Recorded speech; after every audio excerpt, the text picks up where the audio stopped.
task. Our next task would be sickle cell disease. In this particular case, we're an FY2 in a GP surgery. A 32-year-old man has made an appointment to see you or has come for a follow-up.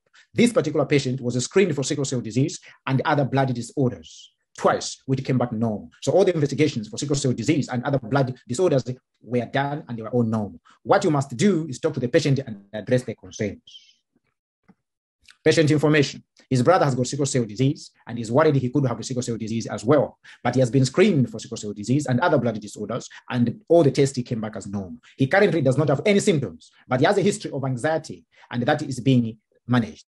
So generally, he's an anxious person. Approach to the task, grips as usual. So how can I help you? Doctor, do you think I've got sickle cell disease? Then you have to explain, okay, is there any particular reason why you feel you may have sickle cell disease? Because my brother has it. Okay, so I need to ask you some questions just to get a better understanding before I can answer, your concern.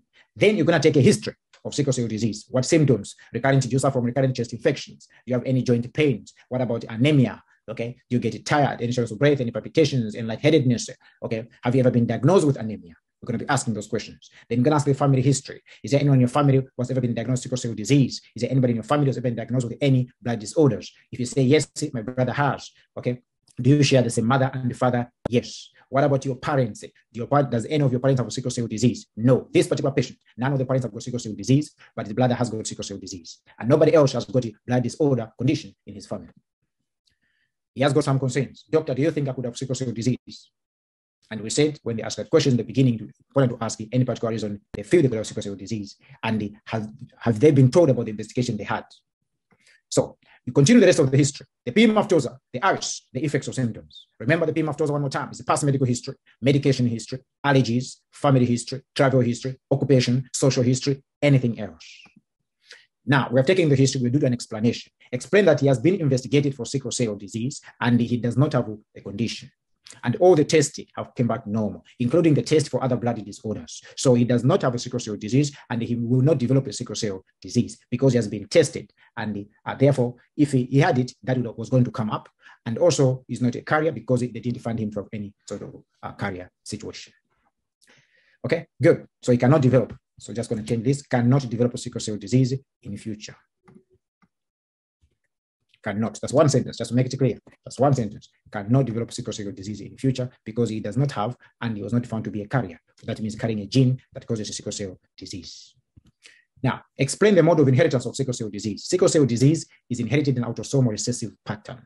Okay, now this may be difficult for you to understand, but what it simply means that if your brother has a sickle cell disease, this means both of your parents are likely to be what? Carriers of the disease. And each one of them must have passed one gene for sickle cell disease or one affected gene to your brother. And this is why he has a sickle cell disease. So you need to inherit two affected genes from both parents, one from each parent. Okay, so, but your parents were just carriers. As we mentioned, they didn't have a disease, which means they were just carriers. They were carrying a gene that causes sickle cell disease. If both parents are carriers, there is 1 in 4 chance, or that is 25% chance that the children will have sickle cell disease. Okay, good. Now, there is a 1 in 4 chance that they could not pass the affected gene to their children. What simply means that yourself, you don't have a sickle cell disease, okay, and you're not a carrier. So you're one of the what? 25%, one of the 1 in 4 who did not receive this, who was not affected, didn't receive the gene for sickle cell, okay, and they did not get sickle cell. But there is the 50% chance, that means half of the siblings or the children will carry the gene of sickle cell, but they will not have the disease.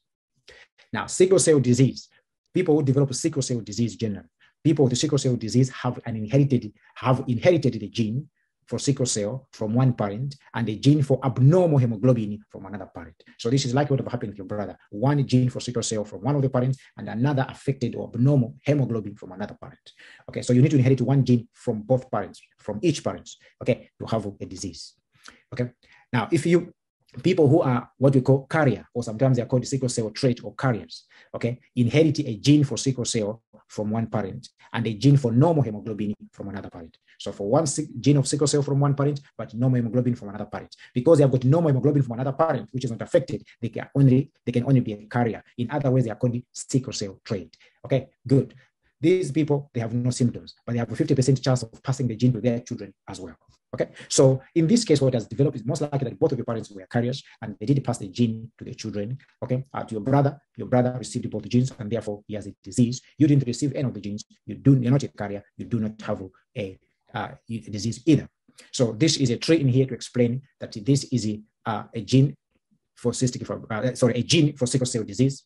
Gene for sickle cell disease, okay, and your father also had a gene that causes sickle cell disease. These are the genes of your mom, these are your father, okay. So each one of them was a carrier. So this is a gene of carrier for sickle cell. This is a gene of carrier of sickle cell. So if you pass to your child in here, and here you pass to one, this one will have two genes, one of sickle cell, one of affected hemoglobin, or maybe both of sickle cell. Then you end up being affected.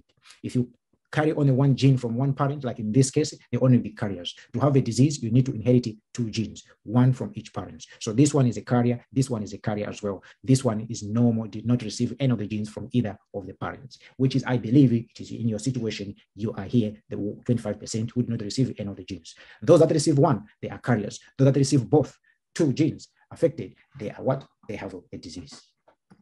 Okay, so reassure that he has been tested and he has got no disease and is unlikely he is not a carrier. So and it is unlikely and it cannot develop in the future. Thank you.